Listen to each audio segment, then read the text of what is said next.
Charity Water disrupted the traditional model. And I want to talk about that because I think you've probably learned so much.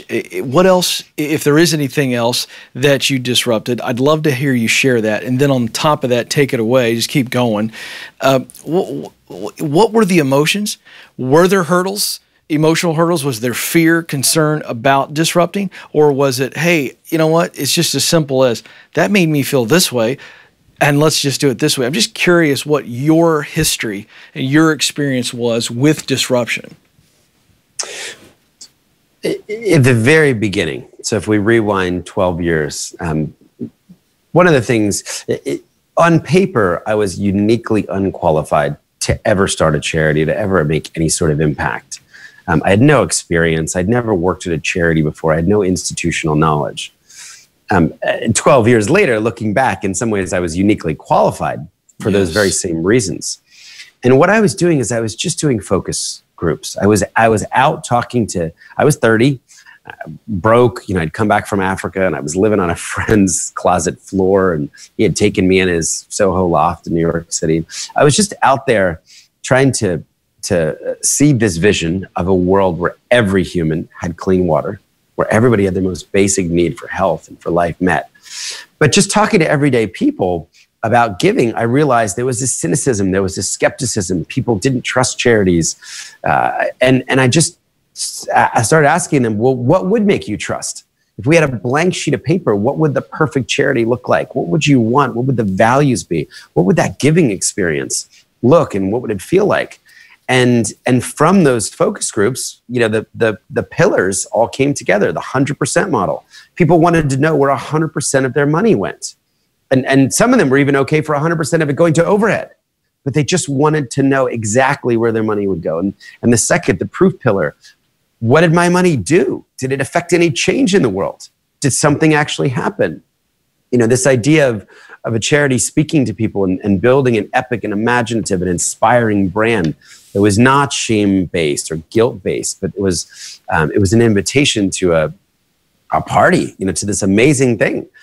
So the Charity Water brand developed. And then this idea, very basic idea, let's just work with local partners. Let's not send anyone that looks like me around the world to dig wells in Africa or India or Southeast Asia. And look, people were definitely objecting in the beginning. I mean, this won't work. This is stupid. How are you going to pay for your overhead? You guys are going to go bankrupt. There were definitely a lot of naysayers, but we just didn't know any better. We were trying to create the thing that would get us excited. And I think whatever your company is or whatever product you're building, you can just start with you and your friends. What's broken about what is the problem in your industry or with the other products that are out there that you're going to fix? And how is that company going to behave differently? What would their values be? How would they speak to their customers? Would they have a personality? What would the brand feel like?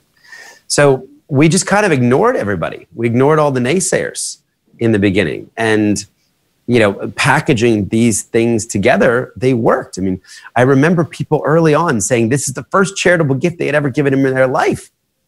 Imagine how good that feels. Mm-hmm. When you're not robbing donors from other charities, you're getting someone to be generous and to trust for the very first time in their life. And we would just feed on these stories. And that so encouraged us. And so, things went really well. We had 8 years of consecutive growth. I think 2 million, 9 million, 16, 23, 28, 35, 45. I mean, it was just up and to the right. And then we had our first bad year. We had our first down year, and it felt awful. We didn't, not only did we not grow, we shrank. We had a couple big donations that didn't come back due to market conditions. And I had an existential leadership crisis, and I tried to quit and hire a professional CEO and say, look, I've tapped out. And eventually wound up taking some time off and actually saying, the people I really have respect for, they don't run away from their problems. It's this long obedience in the same direction, and they do have grit. And, we were going into our 10th year after our down year in the 9th. I'm like, well, I can't quit before at least finishing out the decade. That's right. And I just started thinking about, well, why don't I stop whining about it and try and solve the problem? And what we realized was a pivot was needed. The thing that got us to the first quarter a quarter of $1 billion raised, the first 250 million would not be the thing that would get us to $1 billion. And it was really as simple as we built a one-time fundraising or one-time donation engine.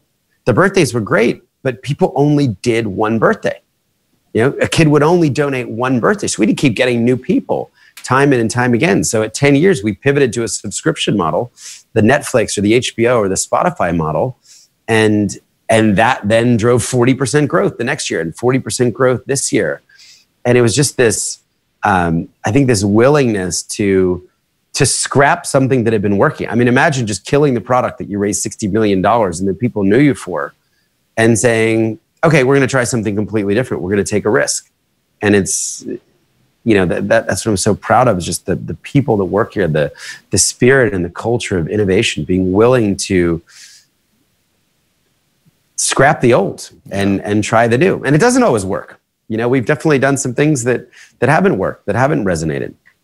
Well, that's what I want to talk about, because, many times we focus on the extraordinary journeys and stories like Charity Water over 12 years, but I'm glad you shared with us. And I'd love for you to share what you're comfortable sharing. Take us back to what you just said. You said you had an existential leadership crisis. So this is going into year 9 or somewhere in that range, and to the point where you, the founder, the heart and the head in the early days, and then a great team, great success, tons of accolades and all that good stuff. And yet you get to a point where you go, I need to hire a professional CEO. I can't captain the ship anymore. I think that's very real for a lot of people. What happened? Yeah, and that's one of the reasons I wanted to write the book, because I actually thought some of those experiences, a lot of times people look at Charity Water from the outside and it just feels like we just did everything right, and we really didn't. And, I would hope that some of those lessons or vulnerabilities would actually just encourage other people that they're not alone. For me, what happened? So if people had been saying, Ken, for years that I was just going to burn out, and I would just laugh at them. Mm-hmm. I mean, before I started having kids, I was doing 100 airplanes a year. I mean, I was on a flight every 3 days. I was making 150 speeches. It was just energy and passion and up on stages, running around, just telling the story, inviting people in, and just driving all this growth. And it gave me life and it gave me energy. And I would say to someone, yeah, you told me I was going to burn out 7 years ago. Guess what? I just did flight 76. Like, take that. Exactly. What I didn't know was the burnout came not because of an expensive energy, really. It became because things had always gone right, really, and at least when it came to growth. And for us, growth meant human lives were being saved.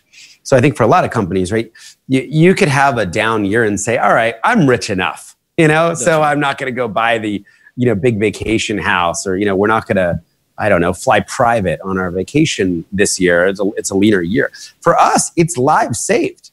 So we went in year 8 from getting 1 million human beings, clean water for the first time in their life, to 820,000 a year later. We'd let down almost 200,000 people, or at least I felt like I had personally let down 200,000 people because we weren't able to repeat the success of the previous year.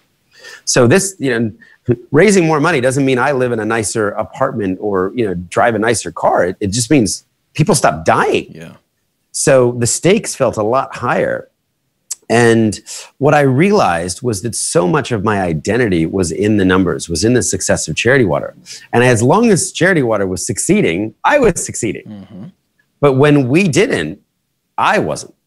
And I took it so personally. And, I wound up taking a month off and going out to visit some friends in Redding, California. And somebody had given us this beautiful house on top of a mountain overlooking Shasta Lake. And I took out my wife and my son, and it was supposed to be just this time of rest. And basically, it rained the entire month. It rained more in California in that month than it had in 30 years.